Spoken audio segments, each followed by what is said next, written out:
Բարև ձեզ, Օրագիր Նյուզի եթերում օրակարգն է, իմ հյուրն այսօր թուրքագետ, Հայաստանի ժողովրդական շարժում ՀԿ համակարգող Վազգեն Պետրոսյանն է։ Բարև ձեզ, պարոն Պետրոսյան, շնորհակալ եմ զրույցի հրավերն ընդունելու համար։ Շնորհակալ եմ նաև հրավերի համար։ Պարոն Պետրոսյան, սկսենք հունիսի 7-ի ընտրությունների արդյունքներից, որոնցով Նիկոլ Փաշինյանին այնուամենայնիվ հաջողվեց վերարտադրել իր իշխանությունը։ Ընդհանուր առմամբ ինչպես է գնահատում այս արդյունքները, որքանով էին դրանք սպասելի կամ կանխատեսելի ձեզ համար։ 2024 թվականի սկզբից առիթ ունեցել եմ տարբեր հեռուստատեսություններում եւ տարբեր ասուլիսների կամ հոդվածների ընթացքում, որը հրատարակվել են տարբեր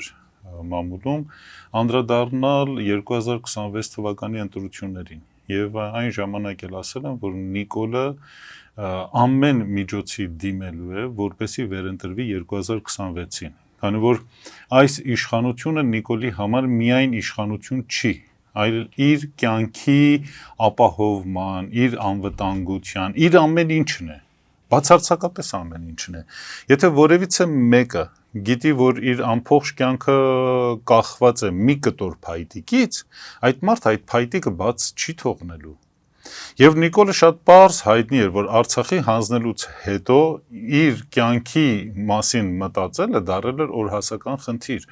Եվ ինքը պարտավոր էր ամեն ինչ անելու, որպեսզի նորից վերընտրվելու։ Որպես ինքը կարողանա նորից վերընտրվի, ինքը ընտրեց արևմտյան ճանապարհը եւ փորձեց ամեն կերպ տուրք տա եւ արևմուտքի պահանջները իրականացնել Հայաստանի եւ Արցախի ժողովրդի նկատմամբ։ Նիկոլը ընդունեց այդ ճանապարհը եւ ասաց գնում եմ դեպի Եվրամիություն եւ գնում եմ դեպի Արևմուտք ընդամենը մի պատճառով, որպեսզի իր անվտանգությունը ապահովի։ Եվ այն ժամանակ, երբ որ խոսում ենք տարբեր քաղաքական կուսակցությունների, այդ թվում նաեւ այսօրվա ընդդիմադիր խոշոր կուսակցությունների ղեկավարների կամ բանալի անձանց հետ միշտ ասում էի, որ 2026 թվականի ընտրություններում Նիկոլը ամեն ինչ անելու է վերընտրվելու համար եւ արևմուտքը դա համարելու է լեգիտիմ, համարելու է օրինական եւ արդար ընտրություններ։ Այդ իսկ պատճառով ձեր այս մեթոդաբանությունը, որը հիմա կիրառում եք, չեք կարող հաղթել։ Ինչ կարվել, որը չարվեց փաստացի։ Ոչինչ չի արվել։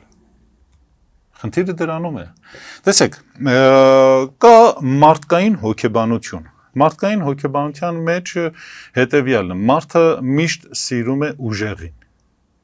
Ուժեղի հետ միասին ինքը կգնա մինչև որ մահվան դուռը։ Ուժեղի հետ միասին ինքը կգնա կործանման։ Ուժեղի հետ միասին ինքը կգնա ամեն ինչի։ Ամենապարզ օրինակը բերեմ ձեզ։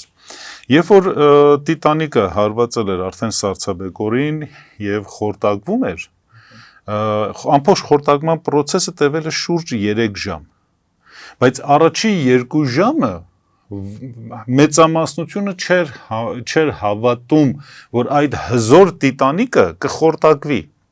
Այդ իսկ պատճառով բոլոր այն փրկարարական նավերը, որոնք որ հեռանում էին նավից, դրանք բոլորը կիսադատարկ էին։ Կիսադատարկ են հեռացել, քանի որ ժողովուրդը չէր հավատում, ոնց կարելի է Տիտանիկը կործանվի։ Սա մարդկային հոգեբանության հարց է։ Իսկ երբ որ մենք գալիս ենք ցանկացած ընտրության, ցանկացած երկրում, ժողովուրդը ընտրությունների ժամանակ ընտրում են նրան, ով ուժեղի դիրքերից է դուրս գալիս։ Եվ ցույց է տալիս ինքը ամենաուժեղն է։ Իսկ ընտրությունների ժամանակ ամենաուժեղը ինքն է թելադրում օրակարգը։ Անգամներ մինչև ընտրություններ, մինչև որ Քարոզ Արշավի սկսելը, խոսել ենք ընդդիմադիր դաշտի հետ, հին ու նոր, բոլորի հետ։ Եվ իրենց ասել են, որ դուք պետք է վերցնեք նախաձեռնությունը ձեր վրա։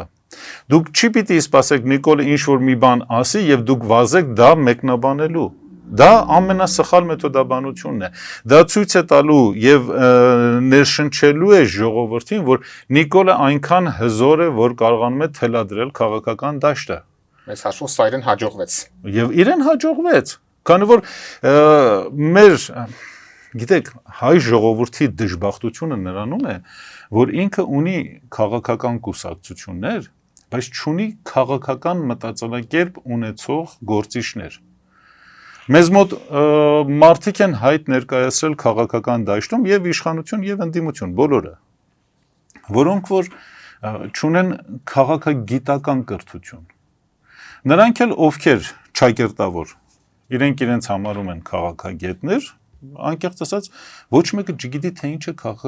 քաղաքագիտությունը։ Ամբողջ Հայաստանի Հանրապետության տարածքում մեծամտություն չհամարեք, բայց պիտի անկեղծորեն խոստովանել, որ իմ մեկ ձեռքի մատերը շատ են լուրջ քաղաքագետներ անունները տալու համար։ Իրոք շատ են։ Մենք քաղաքագիտության մեջ ունենք տեսություններ, որոնք որ կարելի է շատ հստակ դրանով բացատրել ամեն ինչը։ Հայաստանի իրավիճակը, Հայաստանի զարգացման հեռանկարները եւ ամեն ինչը։ Եվ հստակորեն շատ քիչ ծախսերով կարելի է գնալ ընտրությունների եւ հաղթել։ Մանավանդ Նիկոլի նման մեկին, ով անընդհատ սխալներ է թույլ տալիս։ Եվ այսպիսի իրավիճակում գնալ եւ պարտվել Նիկոլին, դա ողբերգություն է բոլոր այդ քաղաքական կուսակցությունների համար, ովքեր մասնակցեցին ընտրություններին։ Եվ ոչ առաջին անգամ Եվ ոչ ես այսօր առավոտյան էի զրուցում մեր ընդդիմադիր դաշտի այդնի քաղաքական գործիչներից մեկի հետ եւ իրեն ասում էի, որ խայտարակություն է, երբ 3 անգամ պարտված մարդու 2018 թվականի նոյեմբեր ամսի ընտրություններին արդեն պարզ էր, որ Նիկոլը Հայաստանը դեպի ուր է տանում։ Իրենք չկարողացին ճիշտ դիրքավորվել եւ չկարողացան ճիշտ կողմնորոշվել եւ ժողովրդին ուղղորդել դեպի այդ կողմը։ 2018 թվականի արդեն մայիսին պարզ էր, որ դեպի ուր են գնում եւ Նիկոլի թույլ տված սխալները այնքան շատ էին, որ եթե լուրջ քաղաքական գործիչներ լինեին, իրենք 2018 թվականին կարող էին թույլ չտալ, որ Նիկոլը հավաքի այդպիսի մեծամասնություն խորհրդարանում։ Ճիշտ է, իրենք չէին հաղթի Նիկոլին, բայց թույլ չէին տա այդպիսի մեծամասնություն հավաքել։ Եվ թույլ չէին տա, որ Նիկոլը ինչ ուզում է անի, եւ երկիրը տանի դեպի պատերազմ։ Իսկ 2021 թվականի ընտրություններին, երբ որ հանդիպում էինք տարբեր քաղաքական կուսակցությունների լիդերների եւ դեմքերի հետ մեր գրասենյակում, անընդհատ պնդում էի, որ չի կարելի մասնակցել ընտրություններին, քանի որ դուք մասնակցելով ընտրություններին, դուք լեգիտիմացնելու եք, օրինականացնելու եք Արցախի հանձնումը։ Շատ էլ որ Ռուսաստան այնտեղ ունի 2000 քանի 100 զորք։ Ինչ պիտի անի Ռուսաստանը այդտեղ, եթե Նիկոլը ուզում է հանձնել։ Ոչինչ չի կարող անի։ Ոչինչ չի կարող անի։ Իսկ նոյեմբերի 9-ի հայտարարությունը հստակորեն գրված էր, որ այդտեղից դուրս են գալի բոլորը։ Հայ չի պիտի մնա այնտեղ։ Եվ այն ժամանակ էլ անընդհատ ասում էինք, պնդում էինք, մինչև անգամ 2020 թվականի դեկտեմբերին, երբ որ լուսավոր Հայաստանը հավաք էր արել խորհրդարանում եւ այնտեղ քննարկում էր գնում, այնտեղ էլ ելույթ ունեցա եւ ասացի. դատարկվելու է Արցախը։ Եվ դրա դեմը առնելու համար չի պիտի գնալ ընտրությունների։ Այդ մեթոդաբանությունը եւ այդ պայքարի ձևը, որը որ դուք ընտրել եք, Բաղրամյան փողոցը այդպես փակելով եւ ոչինչ չանելով, այդ բոլորը նպաստեց նրան, որ ժողովրդի մեջ կուտակված ցասումը, կուտակված գոլորշին բաց թողվի։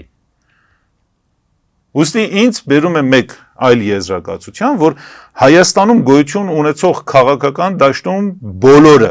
բոլորը, բացարձակապես բոլորը,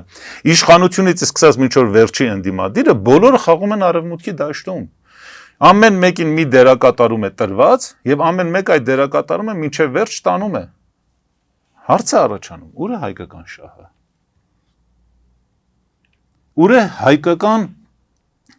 ինքնությունը։ Տղերք, ձեր ամեն ինչը ծախել եք մի քանի քոր կոպեկ փողի համար, չի կարելի ժողովրդի ճակատագրի հետ այսպես խաղալ։ Եվ հետո սպասում եք, որ ժողովուրդը չհիասթափվի ձեզանից, ժողովուրդը հիասթափվելու է։ Ժողովուրդը ռացիոնալ ապրող էակ է։ Ինքը ունի մեկ խնդիր, ուզում է անվտանգություն, ուզում է հանգիստ կյանք։ Անվտանգությունը ապահովելու համար ինչ արեցին ընդդիմադիր դաշտի բոլոր ճակերտավոր քաղաքագետները եւ քաղաքական վերլուծաբանները։ Իրենք անընդհատ խոսեցին եւ տարածեցին այն խոսույթը, որը Նիկոլը եւ Արևմուտքը ուզում էր։ Անընդհատ ասացին, որ այ Սյունիքը հանձնելու է, այ Սյունիքում էս է լինելու, Սյունիքում են է լինելու։ Թուրքերը գալու են նստեն Երևանում, թուրքերը էս են անելու։ Եթե ընդդեմ Հայաստան չի լինելու։ Այո, եւ տղեր, դա ինչ եք անում դուք։ Թուրքերը այսօր չեն կարողանում Արցախը վերաբնակեցնեն։ Լուրջ խնդիր ունեն Արցախը վերաբնակեցնելու համար։ Իրենք ո՞նց են ուզում 300,000 մարդ բերեն Հայաստան։ Մտածում եք այդ ուղղությամբ։ Այսինքն սա հակառակ ազդեցություն ունեցավ Միանշանակ մարդկանց մոտ հակառակ ազդեցություն ունեցավ, որ վախ տարածեցին արդյունքում այն մարդիկ, ովքեր որ ունեին հնարավորություն, իրենց տղա երեխաներին ընտանիքները վերցեցին եւ Հայաստանից հեռացան։ Իրենք օգնեցին Հայաստանը դատարկվելու։ Լավ, հիմա սա ինչ է, հայանպաստ գործողություն է։ Դուք չեք հասկանում, որ զանգը, որ հնչեցվում է, թեկուզ եկեղեցու զանգը, եթե ճիշտ չհնչեցնես, ոչ թե հոգիդ կհանգստացնի, այլ տագնապ կառաջացնի։ Եվ այդ տագնապը պատճառը հանդիսանալու ժողովուրդը հեռանա։ Լավ, եթե դուք այսքան պարզ եւ հասարակ գիտելիքը չունեք, ձեզանից ինչ քաղաքական գործիչ։ Ձեզանից ինչ մեկնաբան, երբ փոխարեն որ դուք ժողովրդի մեջ հույս ու հավատ ներշնչեք, ժողովրդի մեջ վախ եք ներշնչում եւ հեռացնում եք։ Եվ բնական է, որ պիտի Նիկոլը հաղթեր, եւ բնական է, որ պետք է Արևմուտքը հաղթի Հայաստանում։ Դա շատ բնական է։ Հիմա եթե գանք նույն Նիկոլ Փաշինյանի ստացած ձայներին, չնայած բազմաթիվ ընտրախախտումներին, որոնց մասին հրապարակումներ եղան, այնուամենայնիվ 726,000 մարդ գնացել եւ քվեարկել է Նիկոլ Փաշինյանի գլխավորած ուժի օգտին։ Եթե սրանից հանենք խախտումները, այնուամենայնիվ կրկին բավականին մեծ թիվ է ստացվելու, չգիտեմ, 500,000, 600,000, այնուամենայնիվ ինչով եք սա բացատրում, արդյոք մարդիկ շարունակում են չգիտակցել են ամենը, ինչի հետևանքով, ինչին բախվում է Հայաստանը Փաշինյանի կառավարման հետևանքով, թե վախներ են գործոնը, որը այսքան ձեն ապահովեց Փաշինյանին։ Գիտեք ինչ է, մարդ էակը, որին լավ ուսումնասիրել են գերմանացիները, ինքը ունի իր մոտեցումը հարցերին։ Երկրորդ աշխարհամարտից առաջ գերմանացի փիլիսոփաները եւ հոգեբանները նկատեցին, որ Հիտլերին հետևում են շատ մարդիկ։ Եվ այդ մարդիկ եղել են գիտնականներ, բարձրագույն կրթություն ունեցող մարդիկ, ինժեներներ, ճարտարագետներ, ճարտարապետներ, նկարիչներ, մտավորականություն, ովքեր որ իրենց արժեքները դրել են մի կողմ եւ ընտրել են հիտլերյան, նազիսմի արժեքները եւ դրանով առաջնորդվում են։ Դա ինչ պատճառով էր։ Դա այն պատճառով էր, որ ժողովրդին նսեմացրել էին առաջի աշխարհամարտի ավարտին եւ այդ նսեմացված ժողովուրդը ուզում էր դուրս գալ այդ վիճակից։ Լևոն Տեր-Պետրոսյանի ժամանակից սկսած Լևոն Տեր-Պետրոսյան, Ռոբերտ Քոչարյան, Սերժ Սարգսյան։ Իրենք ինչ արեցին հայ ժողովրդի փայլուն հաղթանակը Արցախում վեր բարձրացնելու եւ ժողովրդի բարոյա հոգեբանության վիճակը բարձրացնելու համար։ Բացարձակապես ոչինչ։ Ջարդեցին։ Լևոն Տեր-Պետրոսյանը հայտարարելով, որ ազգային գաղափարախոսությունը կեղծ կատեգորիա է եւ գլոբալիստներին տուրք տալով քանդեց համակարգը։ Ինքը նսեմացրեց ուսուցիչին համալսարանի դասախոսին։ Եվ այնպես արեց, որ ուսուցիչը եւ համալսարանի դասախոսը պետք է նայի աշակերտի եւ ուսանողի ձեռքին։ Այդպիսի աշակերտը եւ ուսանողը երբեք չի կարող հարգել իր մեծերին։ Ռոբերտ Քոչարյանի ժամանակ քանդեցին արդյունաբերությունը եւ ստեղծեցին մի պատրանք, որ Հայաստանը անվտանգ է։ Այդպիսի պատրանքի մեջ չի կարող Հայաստանը լինի անվտանգ։ Այն ժամանակվա աշխարհաքաղաքական ընդհանուր իրավիճակի պատճառով Հայաստանը ունեցավ տնտեսական զարգացում, բայց տնտեսական զարգացումը չի նշանակում անվտանգություն։ Ինչ կատարվեց այն ժամանակահատվածում Հայաստանի անվտանգությունը ապահովելու համար, երբ որ Սերժ Սարգսյանը ինքը նաև պաշտպանության նախարար էր, բացարձակապես ոչ մի բան։ Ոչինչ չկատարվեց։ Հայաստանի ռազմաարդյունաբերությունը ինչ զարգացում ունեցավ։ 0։ Իսկ Սերժ Սարգսյանի ժամանակ իրենք ավելի նսեմացրեցին ժողովրդին։ Իրենք չունեին մի խելքը գլխին գործիչ, որ կարողանար Սյունիքում լիներ մարզպետ եւ Սյունիքը զարգացներ։ Սյունիքը ամբողջ Հայաստանի արդյունաբերության եւ տնտեսության առաջատարն էր։ Ինչու է Սյունիքը այդքան քիչ ազգաբնակչության։ Ինչ արեցին Հայաստանում ազգաբնակչությունը շատացնելու համար։ Ոչինչ։ Ինչ արեցին հայ ժողովրդի բարի հոգեբանությունը բարձրացնելու համար։ Ոչինչ։ Իրենք ճիշտ հակառակը արեցին։ Աղանդավորներին տեղ տվեցին։ 1001 ուրիշ բան արեցին։ Դրա համար էլ մեր ժողովուրդը այսքան հեշտ ընդունեց Արցախի կորուստը։ Այո, այո։ Ժողովրդի մեջ մտցրեցին վիրավորանք։ Եվ վիրավորված ժողովուրդը արդեն զզվում է ամեն ինչից։ Նույն խնդրի շարունակությունը մինչև որ այսօր։ Եվ այն մարդը, ով որ ժամանակին մերժում էր եւ Սերժին, եւ Ռոբերտին, եւ Լևոնին, եւ եկավ ու ձայն տվեց Նիկոլին, այսօր ունի խնդիր։ Ինքը չի ուզում ասի, որ ես սխալվել եմ։ Քանի որ դա ասելու համար ինքը պիտի ունենա քաջություն։ Իսկ այդ քաջությունը չկա այսօր, քանի որ այդ քաջությունը 35 տարվա ընթացքում հանվեց ժողովրդի միջից։ Այսօր Հայաստանի բոլոր գիտակրթական կառույցները բացարձակապես բոլորը,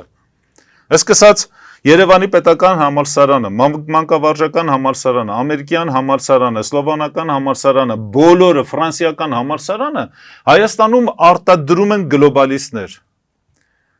Եթե երիտասարդությունը գլոբալիստ է, եթե ինքը աշխարհաքաղաքացի է, դուք ինչ եք ուզում իրենից։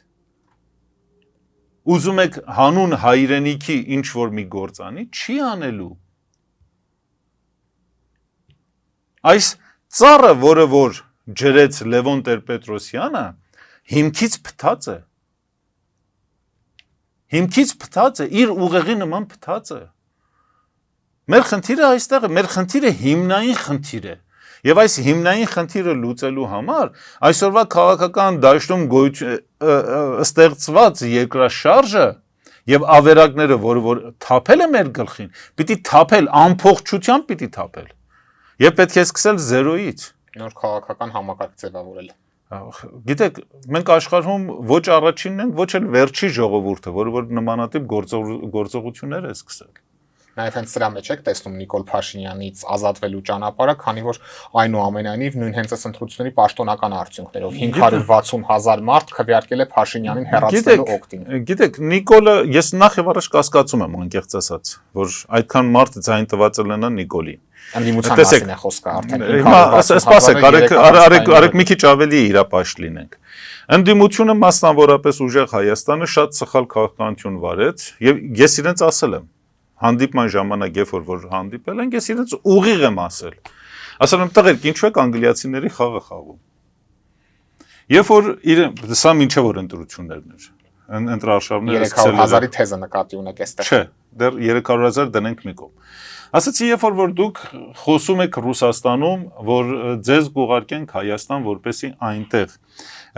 մասնակցեք ընտրություններին, դուք ոչ թե ի օգուտ ձեզ եք որևիցե գործողություն անում, այլ Նիկոլի ձեռն եք բաց թողնում եւ ձեռը բացում եք, որ ինքը իր ռեսուրսի, պետական ռեսուրսի, Հայաստանի Հանրապետության պետական ռեսուրսի հաշվին բազում մարդկանց դրսից բերի Հայաստան եւ այդ մարդիկ քվեարկեն իր օգտին։ Եվ այդ ամեն ինչը ջարդի ձեր գլխին ու ընդդիմության գլխին։ Եվ այդպես էլ եղավ։ Մոտավորապես տարբեր թվերը, որ լսել եմ, տարբեր գերատեսչությունից, մոտավորապես 30,000 հոգի Նիկոլի Հայաստանի Հանրապետության բյուջեի հաշվին եկել են Հայաստան եւ քվեարկել են Նիկոլի համար։ Սա ինքը թիվ է։ Այստեղի բնակչությունն էլ բավականին համախմբող նշանակություն ունեցավ, քանի որ բազմաթիվ մարդիկ հայտարարում են, որ ի սկզբանե մտադիր չէին Փաշինյանին ընտրել, բայց սրա հետևանքով գնացին եւ ընտրեցին վերջում իրեն։ Գիտեք, ընտրարշավը, որ կազմակերպվել էր ՔՊ-ի կողմից, իրենք շատ լավ խորհրդականներ ունեին դրսից, տարբեր բաներով, գնահատականներով եղել են եւ իսրայելական, եւ ամերիկյան, եւ ֆրանսիական, եւ գերմանացիներ, եւ անգլիացիներ նաեւ։ որոնք շատ մանրակրկիտ ուսումնասիրել են տարիների ընթացքում մեր ժողովրդի բարի հոգեբանական վիճակը եւ իրենք շատ հստակ ասել են թե ինչ խոսվի, ինչ ասվի եւ ինչ չարվի։ Երբ որ Նիկոլը մի խոսույթ է տարածում ընտրարշավի ժամանակ եւ ընդդիմությունը փոխարեն այդ խոսույթը վերցնի եւ դարձնի իր համար կապիտալ Նիկոլին հարվածելու համար, դա դառնում է մի ձնագնդիկ, որը հետ է գալիս խփում է ընդդիմությանը։ Օրինակները շատ են։ Ինչի մասին է խոսքը օրինակ։ Օրինակի համար 300,000 ադրբեջանցիների գալը Հայաստան։ Ամենապարզ օրինակը։ Դուք գտնում եք, որ սա կեղծ օրակարգ է։ Կեղծ օրակարգը միանշանակ, ասում եմ, Ադրբեջանը այսօր չի կարողանում 30,000 հոգու, ովքեր նախկինում ապրել են Արցախում, իրենց հետ վերադարձնի Արցախ։ Իրենք սիրիացի, աֆղանցի, արաբական երկրներից, աֆրիկյան երկրներից մարդկանց համոզում են, որ արեք գնացեք այնտեղ ձեզ հող են տալիս ապրեք, բայց ադրբեջանցին չի գնում, շատ քիչ են գնում։ Եվ եթե այդպիսի պարզ իրականություն կա, դուք ինչպես եք տարածում այդ գաղափարը, որ 300,000 ադրբեջանցի է գալու։ Իսկ Նիկոլը դրա դեմը շատ հանգիստ մեկ նախադասությամբ առավ։ Ասաց, որ եթե ես չլինեմ վարչապետ եւ չունենամ սահմանադրական մեծամասնություն, Հայաստանում նորից պատերազմ է լինելու։ Իսկ այն մարդը, որ կորցրել է իր երեխային, այն մարդը, որ երեխա ունի բանակ ուղարկելու, սա իր համար փրկողակ է, թեկուզ կեղծ, թեկուզ պատրանք։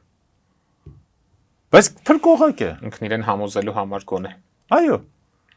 Լավ, եթե այսպիսի ամենապարզ բանի մասին եմ խոսում, դեռ ավելի բարդերը չեմ ուզում սկսեմ մեկնաբանել եւ ասել թե ինչ է, ասել կամ արել։ Լավ,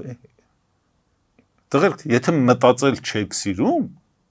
ինչու եք մտել քաղաքական դաշտ։ Քաղաքականությունը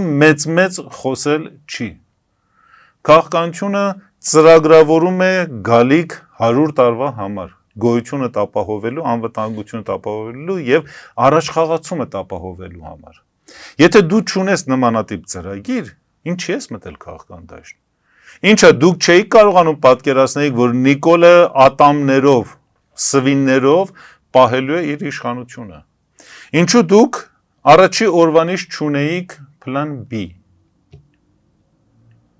Ինչու դուք չունեիք 3, 4, 5 տարբեր ծրագրեր, որը եթե մեկը ձախողում է, անմիջապես մյուսը սկսեք։ Օրինակ ընտրությունների գիշերը, երբ ժամը 2-ին արդեն իրեն հաղթող ճանաչեց Փաշինյանը։ Ոչ միայն դա։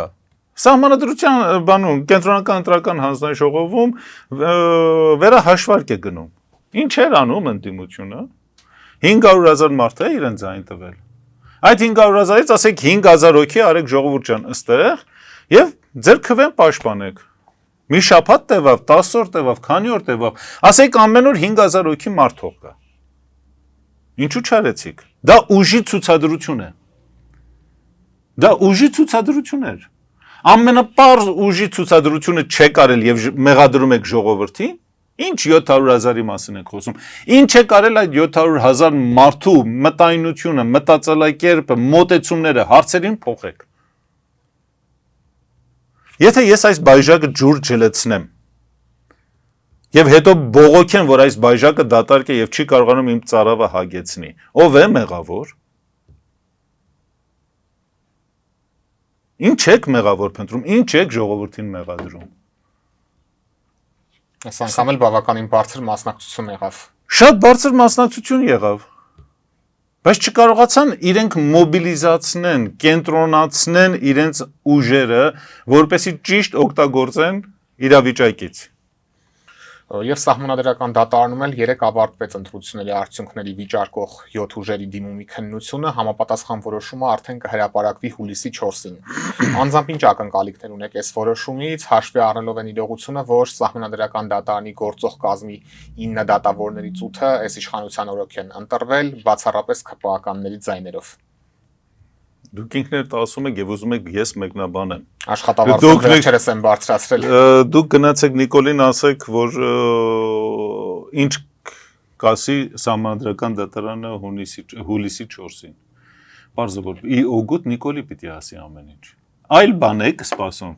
Ամբողջությամբ ուժի մեջ կթողի որոշումը։ Միանշանակ։ Իսկ գոնե Բարգավաճ Հայաստանի մասով որևէ Չեմ կարող ասեմ, ես կներեք, ինձ սուրճ չեք հյուրը սիրել, որ հետո սուրճի բաժակը ես նայեմ ու ասեմ թե ինչ է լինելու։ Այնինչ որ պարզեն Նիկոլը իր իշխանությունը պիտի պահի, պահպանի ամեն ինչով եւ մինչեւ որ իր արյան վերջին կաթիլը։ Քանի որ իշխանությունը իր համար գոյության խնդիր է։ Գոյաբանական խնդիր է Նիկոլի համար։ Այնքան խնդիրներ կա, որի համար իրեն կարելի է դատել եւ ուղղակի տրիբունալի ենթարկել ու փակել ու ոչ միայն իրեն, այլ ԿՊԱ-ականների մեծ մասին։ Եվ արդյունքում ինչ է ուզում եք ինքը թողնի իշխանությունը եւ հեռանա, չկա այդպիսի բան։ Չկա այդպիսի բան։ Իսկ ընդդիմությանը բան չկա ասելու անկեղծ ասած քաղաքական մարդ չես տեսնում դիմացը, որի հետ խոսես, քննարկես եւ ասես, որ գիտեք ինչ է տղեր, դուք սխալ եք անում։ Իրոք չկա, լավ տղերք են, այո։ Չեմ բանանում։ Իսկապես լավ տղերք են, չամիչ տղերք են։ Բայց լավ տղերքով ու չամիչ տղերքով երկիրի անվտանգությունը չես ապահովում։ Երկրի բարգավաճումը չես ապահովում։ Թշնամիների չես լռեցնում իրենց երկրի սահմանների մեջ։ Սա ամենապարզ գիտակցությունն է, որը պետք է ունենալ։ Այո։ Պարոն Պետրոսյան, Իսրայելում էլ մեկնարկել է հայոց ցեղասպանության ճանաչման գործընթացը, օրերս կառավարությունը հավանություն տվեց համապատասխան նախագծին, առաջիկայում էլ սպասվում է, որ այն կնեսեթում պետք է քննարկվի, գուցե նաև ընդունվի։ Իհարկե հասկանալի է, որ Նեթանյահուն մեր ժողովրդի ողբերգության վրա միջոցով Թուրքիայի հետ առևտուր է փորձում անել եւ ճնշման գործիք կիրառել նրանց նկատմամբ, բայց ձեր գնահատմամբ ինչու սա հենց հիմա տեղի ունեցավ եւ սա ինչ կտա Հայաստանին։ Նախ եւ առաջ արեք մի բան հստակեցնենք։ Այն նախագիծը, որը կառավարությունը հավանություն տվեց, որ Քնեսեթում քննարկվի, Քնեսեթը այսքանի օրը գնում է արձակուրդ։ Ամառային 3 ամսյա արձակուրդ է գնում։ Հետո էլ ընտրություններ են։ Հետո էլ հոկտեմբերին ընտրություններ են։ Այսինքն սա մեռած նախագիծ է։ Սա մեկ։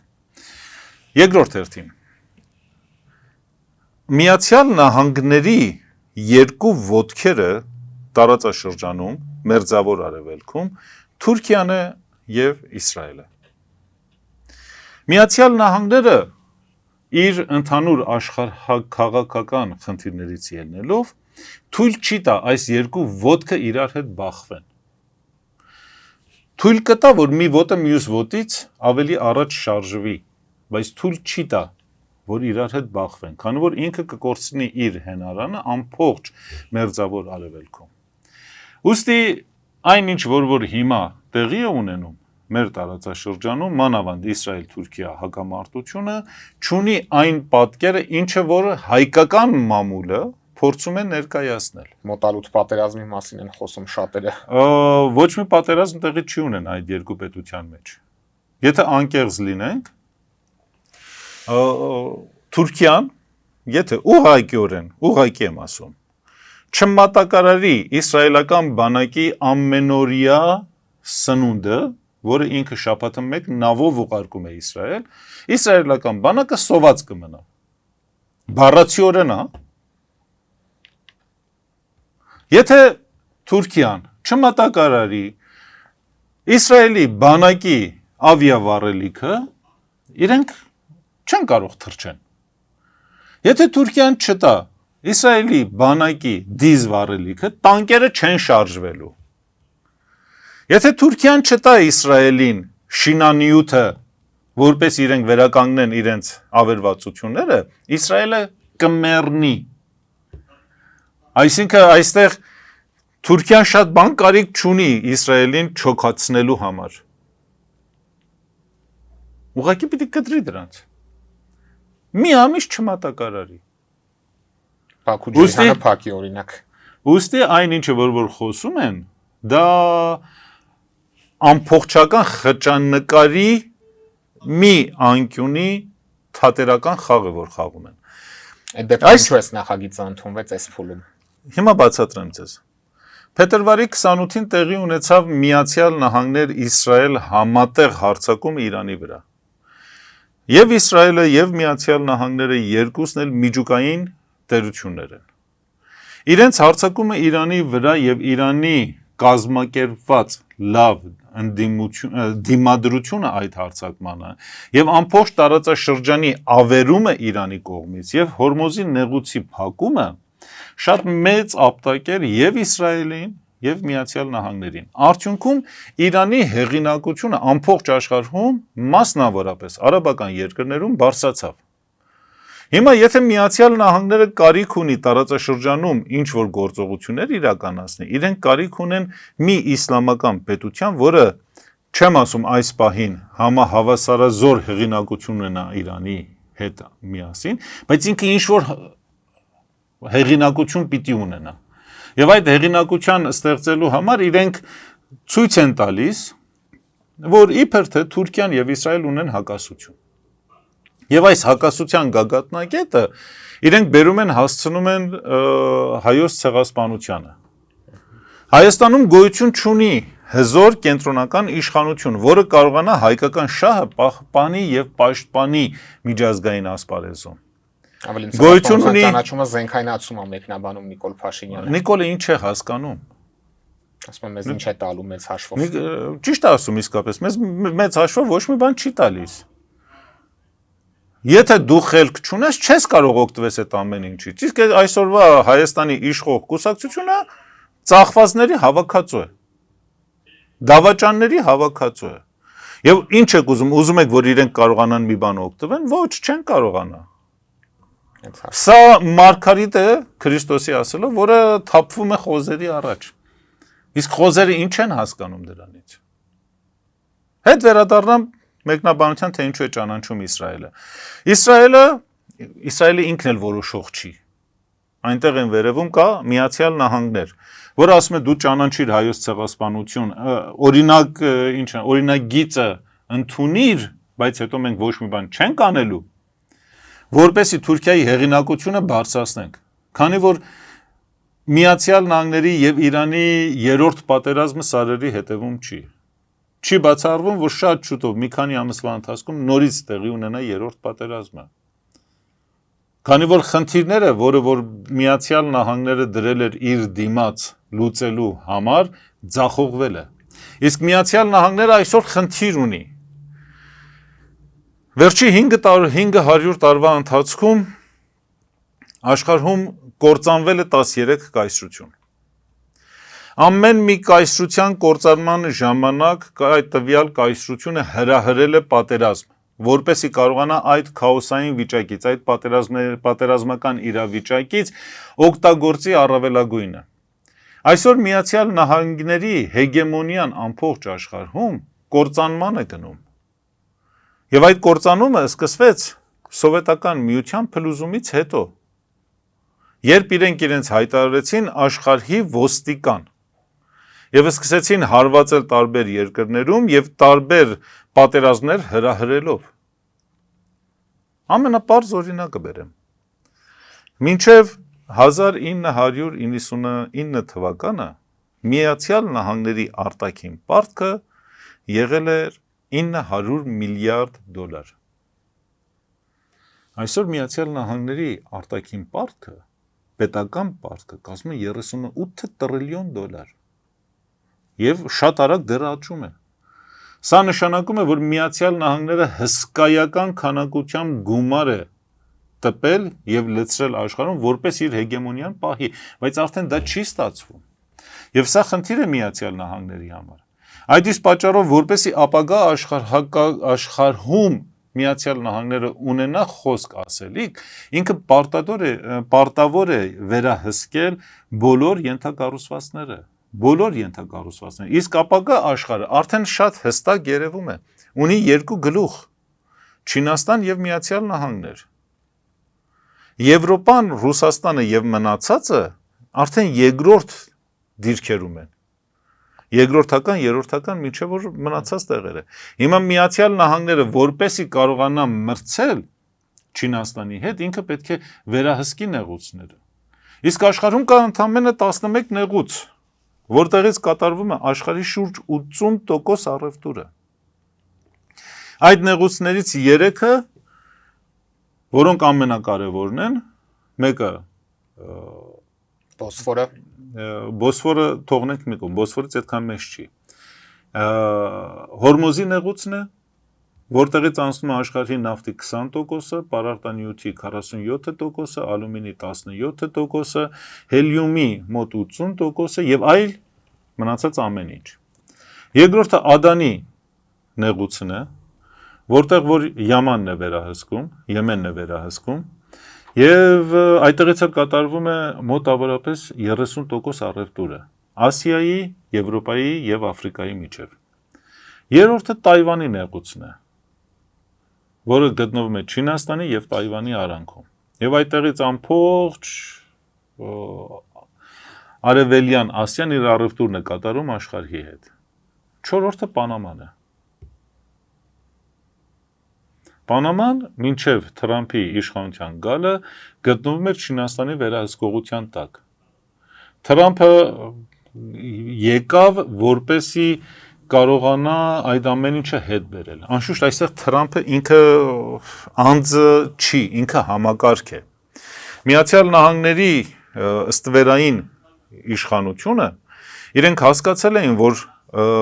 եթե ուզենան բանականությամբ եւ տրամաբանությամբ շարժվեն եւ քաոսային իրավիճակ չստեղծեն, չեն կարողանա հասցնեն այդ մրցակցությանը եւ իրենք շատ արագ են կործանվելու։ Այդ իսկ պատճառով իրենք բերեցին մեկին, որի համար սուտ ասելը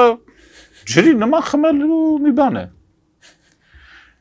Մարդը որ սկզբունք չունի, մարդը որ անկանխատեսելի է, մարդը որ սիրում է ավելի շատ աղմուկ, քան թե գործ։ Իսկ ստվերային իշխանությունը այդ ամեն ինչը իրենք տակից գործանել են կամման ծեթում են առաջ։ Իսկ այո, եւ իրենք կարիք ունեին այդ իրենց տակից դանդաղ աշխատելը ծածկեին խառնաշփոթությամբ, աղմուկով։ Եվ այդ աղմուկը շատ լավ կարողանում է ստեղծել Թրամփը։ Եվ իր ամբողջ թիմը։ Ամենապարզ օրինակը բերեմ։ Թրամփի իշխանության գալուց առաջ Բայդենի ժամանակ Միացյալ Նահանգները քաղաքական որոշում կայացրեց, որ իր կախվածությունը Թայվանից եւ Թայվանում արտադրվող միկրոչիպերից պետք է իջացնի 0-ի։ Քանի որ իրենց կանխատեսման համաձայն 2027 թվականին, այսինքն հաջորդ տարի, պետք է տեղի ունենա Տայվան-Չինաստան պատերազմը։ Եվ իրենք քաղաքական որոշում կայացրեցին, որ ամբողջ այդ միկրոչիպերի գործարանները իրենք Տայվանից տեղափոխում են Միացյալ Նահանգներ։ Եվ այդ գործողության համար իրենք $3 տրիլիոն ներդրում դրեցին։ Որպեսզի պատկերացնեք $3 տրիլիոն ինչքան է, բերեմ պատկերավոր մատ օրինակ։ $1 միլիարդ, եթե բոլորը լինի $100-անոց, 2 կոնտիներ է։ 1 տրիլիոնը լինում է 2000 կոնտիներ։ 3 տրիլիոնը 6000 կոնտիներ փող է։ Այսինքն այստեղից մի չոր Պարսկաստանի սահմանը։ Բավականին պատկերավոր է օրինակը։ Եվ պարոն Պետրոսյան, վերջում նաև հակիրճ անդրադառնանք հայ-ռուսական հարաբերություններում ստեղծված իրավիճակին, Հայաստանի նկատմամբ կիրառվող սահմանափակումներին։ Ինչ եք կարծում, ի վերջո այս իրավիճակն ինչպես պետք է հանգուցալուծվի եւ նույն ռուսական կողմի գործողությունները ինչ ազդեցություն ունեցան մեր ընտրությունների վերջնարդյունքի վրա։ Գիտեք ինչ է, սովետական միության փլուզումից հետո այն ժամանակվա նախագահը Ելցինը,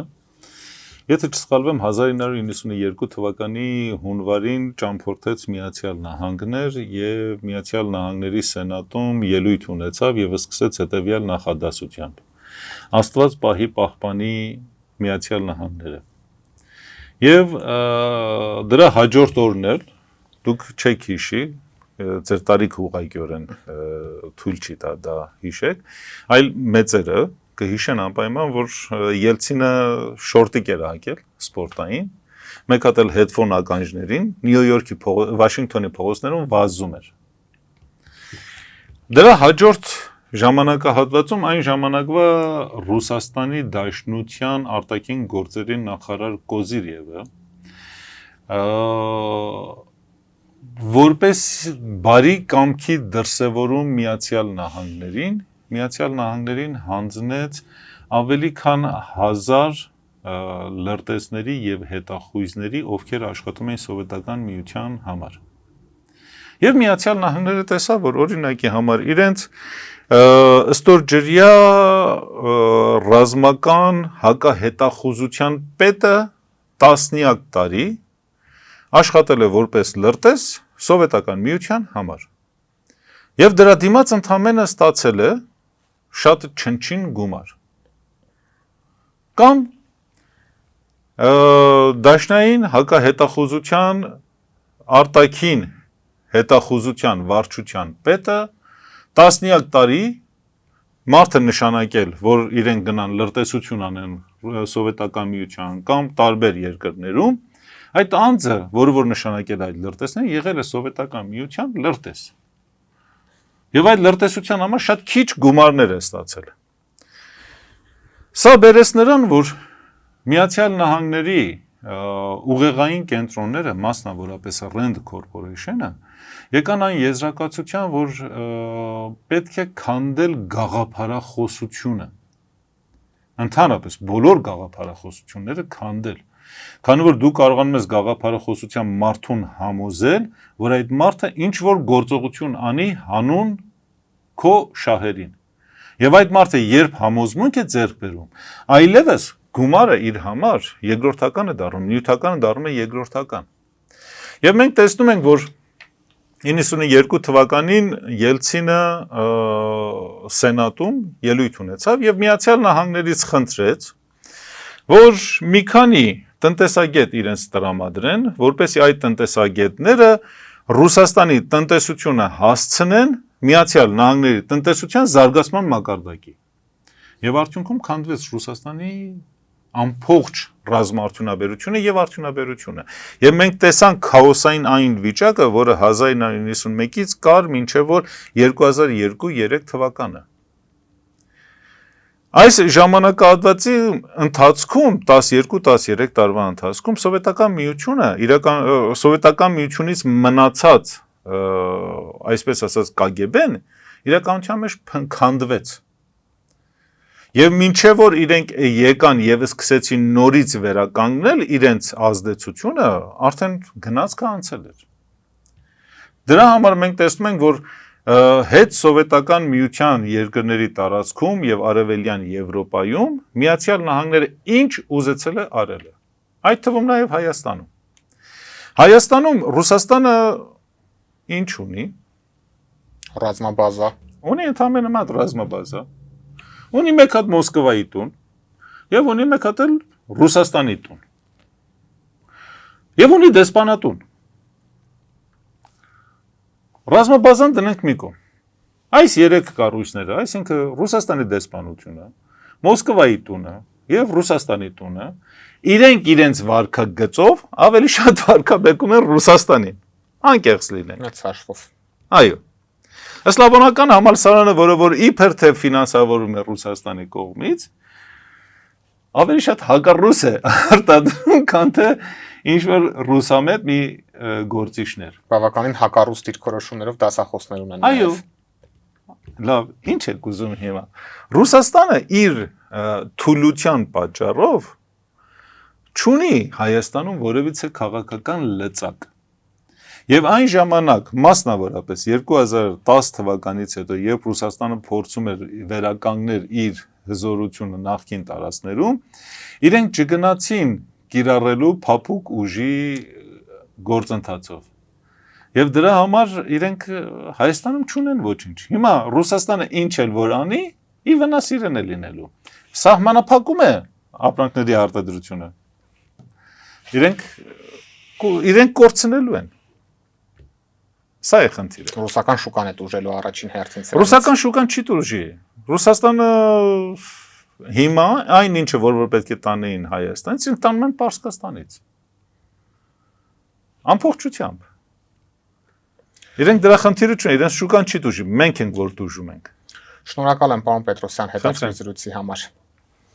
Օրակարգն այսօր այսպիսին էր, այն ամփոփեցինք թուրքագետ Հայաստանի ժողովրդական շարժում ՀԿ համակարգող Վազգեն Պետրոսյանի հետ։ Սիրելի հետևորդներ, մեր հետագա հաղորդումները բաց չթողնելու համար չմոռանաք հավանել այս տեսանյութը, բաժանորդագրվել մեր ալիքին եւ սեղմել զանգակի կոճակը։ Կհանդիպենք։